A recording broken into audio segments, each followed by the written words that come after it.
Est-ce que le problème principal dans ce climat troublé entre communautés est-il pour vous le dialogue avec l'islam?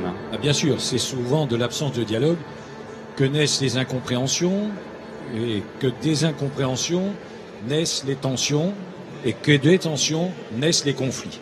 Donc aujourd'hui, l'important, c'est pas la seule chose à faire, mais l'important, c'est naturellement que les responsables des cultes, musulmans bien sûr, juifs naturellement, chrétiens, catholiques, se retrouvent, dialoguent et discutent, parce que au fur et à mesure que l'on se connaît, au fur et à mesure que l'on mesure quelles peuvent être les différences d'approche, les différences bien sûr de conviction, les différences de pratique, on s'aperçoit que ce que l'on connaît, cela fait moins peur.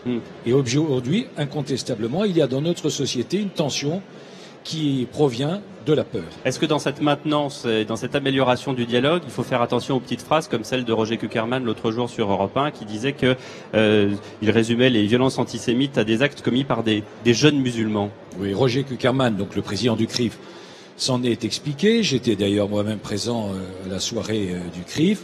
Et aujourd'hui, le temps est à l'apaisement.